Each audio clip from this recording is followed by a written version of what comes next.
እንኳን ወደ ኤልሽ ፕሮዳክሽን በሰላም መጣችሁ። በዛሬው ቪዲዮአችን ባድ ጂኒየስ የተሰኘውን ተከታታይ ፊልም ክፍል 1 እና 2ን በአጭሩ የምናይ ይሆናል።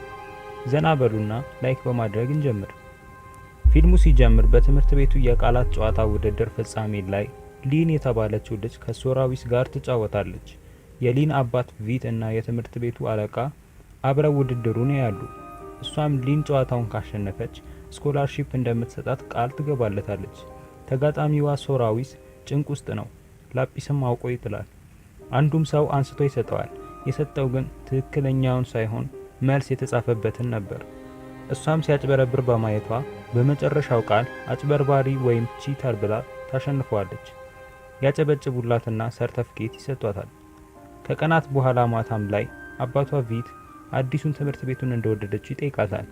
እሷም ኮምፒውተሮቹ፣ ክፍሎቹ፣ ላይብራሪው እንዲሁም ዋናውን የሙዚቃ ክፍል አሪፍነት ትነግረዋለች። እሱም ጓደኛ እንዳፈራች ይጠይቃታል። ሊንም አንድ ቀን ፒያኖን እየተጫወተች የክፍሏ ተማሪ የሆነችው ግሬስ ትመጣና ለምታዘጋጀው ዘፈን እንድታሰራት እርዳታዋን ትጠይቃታለች። ሊን ፒያኖን ስትጫወት ግሬስ ትዘፍናለች። ልክ ሲበላሽባትም ያቆማሉ። ህልሟ በመሆኑ በዘፈኑ ላይ ቦታ እንደማይሰጧት በመገመት ፈርታ ነበር። ሊንም ኪዮቹን ቀስ ብላ ሰምታ እንድትዘፍን ትነግራትና ከለመምዶቹ በኋላ ይሳካላቸዋል። ሊን ከመሄዷ በፊትም ግሬስ ከኦዲሽኑ በኋላ ውጪ እንድትጠብቃት ትነግራታለች። ኦዲሽኑ በጥሩ ሁኔታ ያልቃል። ግሬስ ግን ተከፍታ ነበር። ምክንያቱም በአዲሱ ህግ መሰረት በትምህርት ቤቱ ዘፈን ለመስራት ውጤታቸው ከ3.25 በላይ ማምጣት አለባቸው። እሷ ግን እንደዚህ አይነት ውጤት አምጥታ አታውቅም። ለቀጣዩ ጊዜ አብረው ላይብራሪ ውስጥ ያጠናሉ። የማትስ አስተማሪያቸው ሶፎን ተማሪዎች ከትምህርት ቤቱ ውጭ ያስጠናል። አንድ ቀን ግሬስ ሊያስጠናቸው የሰጣቸውን ጥያቄ ታሳያታለች። ጥያቄዎቹ ከሚማሩት ትምህርት ከባድ ነበሩ፣ ግን ይለማመዳቸዋል። ከሳምንት በኋላ የወራዊ ማትስ ፈተና ቀን ነው። ሊንም እስከሆነ ደቂቃ ፈተናውን ሳይከብዳት ትሰራለች። ከዛ ግን አንዱ ጥያቄ ላይ ስትደርስ ፈተናው ግሬስ ከሰጠቻት ወርክሽት ጋር አንድ እንደሆነ ትረዳለች። አስተማሪው እየከፈሉት ያስጠናቸው ተማሪዎች እንዲያልፉ ነበር ሀሳቡ። እሷም መልሶቹን ላጲስ ላይ ትጽፍና ጫማ ውስጥ ከታ ለግሬስ ትሰጣታለች። ግሬስም ሁሉንም መልስ ትሰራለች። ውጤታቸውም ሲወጣ ግሬስ አምጥታ የማታውቀው ውጤት አመጣች። ተደሰቱ። ሁለቱም አንድ አይነት ውጤት ማምጣታቸው አስተማሪውን ስላጠራጠረው ከዚህ በኋላ ሲኮራረጁ ካያቸው እንደማይምራቸው ይነግራቸዋል። እናም ይሄዳል። ግሬስም ሊንን ለደስደስ ፍቅረኛዋ ፓት ቤት ለራት ትቀጥራታለች። ሲመሽም ፓትን ለማግኘት ቤቷ አጠገብ ወዳለው ሬስቶራንት ይሄዳሉ። ፓት የሀብታም ልጅ ሲሆን ግን ሰነፍ ነበር። ሲያወሩም ሊን ግሬስን በውጤት እንደረዳቻት እሱንም ከረዳችው አሪፍ ብር እንደሚሰጣትና አባቱም ካለፈ የስፖርት መኪና እንደሚገዛለት ቃል እንደገባለት ይነግራታል። ቢሆንም ሊን ስታስኮርጅ እንዳትያዝ በመፍራት አልተቀበለችውም። ቤቷም ስትመለስ አባቷ እንዲህ አይነት ምግብ እንዳይበላና ራሱን እንዲጠብቅ ትነግረዋለች። ከቆይታ በኋላ አባቷ በስልክ ስለተበደረው ገንዘብ ሲያወራ ትሰማለች። ስለሱም ስትጠይቀው የትምህርት ቤቱ አለቃ የቃላት ጨዋታውን ካሸነፈች ስኮላርሺፕ እንደምትሰጣት ቃል እንደገባችለት፣ ግን በገንዘብ ችግር ምክንያት ሙሉውን መክፈል ባለመቻሉ አብሯት ከሚማረው ልጅ ጋርም ስኮላሩን እንደሚካፈሉት ማለትም ሁለቱም ግማሽ ግማሽ ገንዘብ መክፈል ስላለባቸው ከወንድሙ ገንዘብ እንደተበደረው ይነግራታል። እሷም አባቷ ይህን ብር መክፈል እንደማይችል በማሰብ ወደ ቀድሞ ትምህርት ቤቷ እንደምትመለስ ስትነግረው ይህን ሀሳቧን እንድትተውና በድጋሚ አሪፍ ውጤት በማምጣት ሙሉ ስኮላርሺፑን እንድታገኝ ይነግራታል። አንድ ቀን ጠዋትም ስትገባ አንድ ልጅ ፊኛው ተሰቅሎበት ለመውረድ ሲታገል ስታይ ለማገዝ ስትል ባንክ የተባለው ልጅ ይመጣና ለልጁ ያወርድለታል። ልጁም አሪፍ ጥንድ እንደሚሆኑ በመናገር ጥሏቸው ይሄዳል። ከሄደም በኋላ ሊን ራሷን ታስተዋውቀዋለች። ከዚያም ስኮላርሺፑ ከሱ ጋር እንደተካፈለች ታውቃለች። እሷም ጓደኛሞች እንዲሆኑ ስትጠይቀው ተወዳዳሪዎች በመሆናቸው ጓደኛሞች መሆን እንደማይችሉ ይነግራታል። በቀጣዩ ሲን ሊን ወደ ፓት አፓርትመንት ሄዳ ብድራቸውን ለመክፈል ገንዘብ ስለሚያስፈልጋት በፈተናው ልትረዳው እንደምትፈልግ ትነግረዋለች።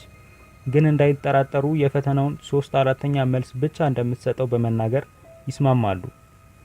በቀጣዩ ሲን የአንደኛው ሴሚስተር ማጠቃለያ ፈተናቸው ነው። ሊንም ግሬስን እና ፓትን መርዳት አለባት።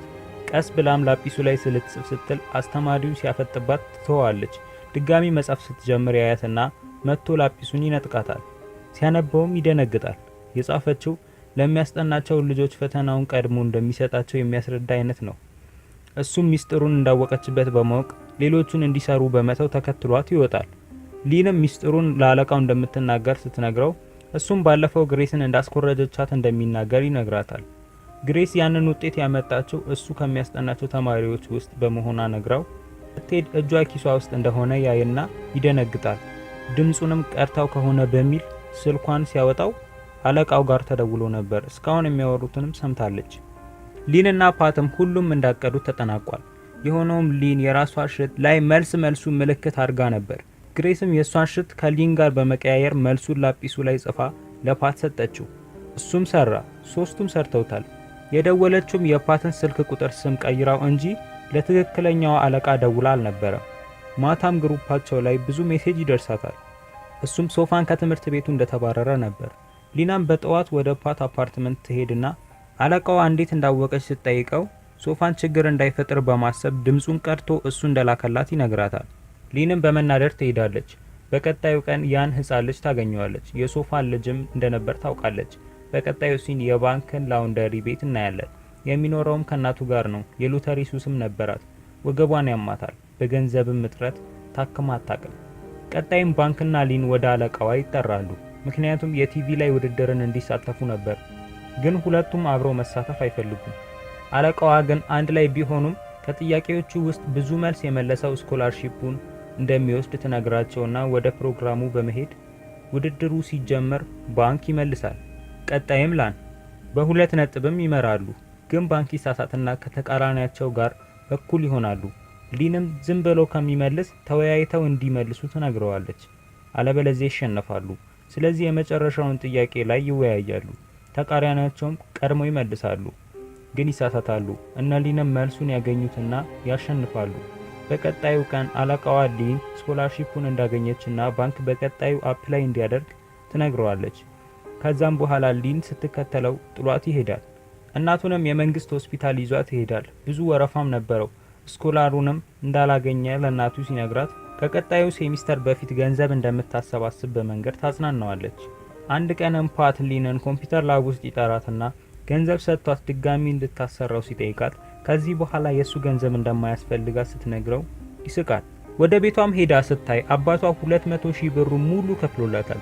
ሊንም ወደ ፓት በመደወል ሌሎቹ እየከፈሉ መኮረጅ የሚፈልጉ ሰዎች ካሉ ትጠይቀዋለች። በቀጣዩ ቀን ፓት የሊንን እርዳታ የሚፈልጉትን ሀብታም ጓደኞቹን ይዞ መጣ። እሷም እያንዳንዳቸው 30,000 ብር ለአንድ ሴሚስተር ለማስኮረጅ ትጠይቃቸዋለች። ሁሉም ብሩን ለፓት ሰጥተውት እሱም ለላን እንዲሰጣት ሲያስቡም ለሁሉም በላጲስ መልስ መስጠት ከባድ ነው። ስለዚህ ሊን አንድ ሀሳብ አመጣች። ክፍል ውስጥ ሰዓት እንዳለ አስተዋለች። የደቂቃዎቹንም ምልክት እንደ ጥያቄ ቁጥር ይሆንና አራቱ ምርጫዎችም 4 ሰከንዶች ይሆናሉ። ስለዚህ መልሱ ኤ ከሆነ ሊን በሰከንዱ 1 ላይ ሲደርስ እጇን ታወጣለች። ቢ ከሆነ 2 ላይ እንደዛ። ፈተናው 2 ሰዓት ይፈጃል። 60 ጥያቄዎችም አሉት። ስለዚህ ሊን የራሷን ፈተና በ1 ሰዓት መጨረስ አለባት።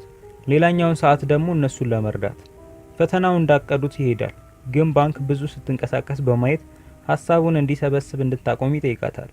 ከዛም ድንገት ወረቀት ይጥላል። አስተማሪዋን በማየት መታ ተወስድና ስታየው የላውንደሪ ቤቱ ከስተመሮች ቁጥር ነበር። ሌላም የያዘው ነገር ካለ እንዲያወጣ ስትጠይቀው ድንገት በድካም ምክንያት ወደ ላይ ይለዋል። ሁሉም ይቀፋቸዋል። ወደ መታጠቢያ ቤትም ይሄዳል። ማታ ላይ ሊን ወደ ባንክ ቤት በመሄድ ስኮላሩ እንደማያስፈልጋት በመናገር ልትሰጠው ትወስናለች። ለምን እንደሆነም ሲጠይቃት ምክንያቱን ሳትነግረው ግን ከልጆቹ ብዙ ብር በመሰብሰቧ ሲሆን እሷ ግን አባቷ ሎተሪ እንዳሸነፈ ትነግረዋለች። እሱም እንደ ምስጋና በላውንደሪ በነፃ ልብሷን እንደሚያጥብ ይነግራታል።